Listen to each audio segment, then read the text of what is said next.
Bebe Ashley's debut collection of poetry, Gold Light Shining, feels like a treasure hunt.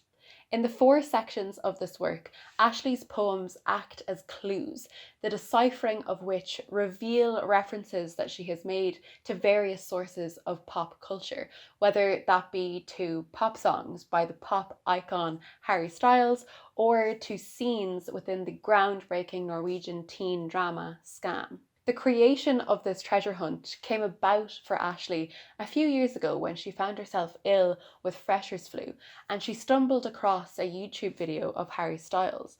And the YouTube algorithm, as it is wont to do, led her down a rabbit warren of One Direction videos, which in turn led back to Harry Styles videos. And thus the fascination with Harry Styles became embedded in her life. And she translated this fascination with Styles, and then in turn her fascination with the TV drama Scam, into poetry. And the result is Gold Light Shining, this wonderful, wonderful book. Gold Light Shining is like an ode to fandom.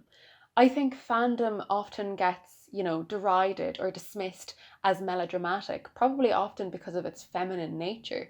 But in this collection, Ashley reclaims its strength, its wonder, its sense of community, and she does so through exacting phrases and simple observations.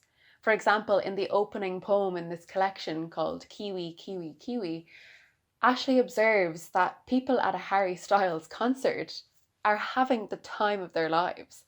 And that is something so worthy of celebration. And in this collection, Ashley celebrates that.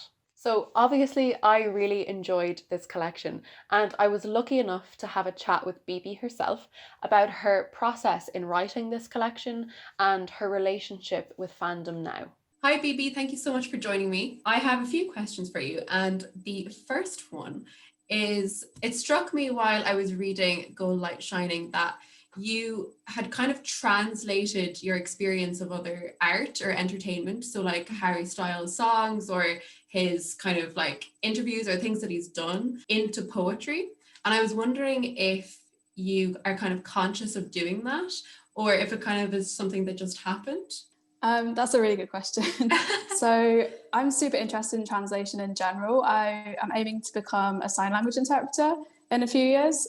So I've always kind of had this preoccupation with language and visual language and how that can be translated across different forms.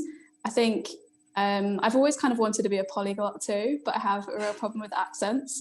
So I think that's kind of why I've kind of found this niche of like interrogating different art forms and seeing how they can interact with each other across like the page and across in-person reactions and also across like language barriers. Okay, very good. Okay. And then my last one is there a fandom or like a person maybe that like most interests you now? Or like that you're most like intrigued by, like a new kind of fandom that you found or like that might potentially inspire some more work? I've definitely been trying out a few things over the last few months or so. I haven't found anything in the kind of the right place, right time, the way that I found Harry kind of a few years ago. But recently I have been writing poems about Schitt's Creek. I recently binge watched Black Monday, which was so good. And I'm kind of looking again for like a source of inspiration that has all these like textures and details and like massive source material that I can really get stuck into. So if anyone has any suggestions, send them my way. Okay, thank you so much, Bebe, for joining me. Thank you.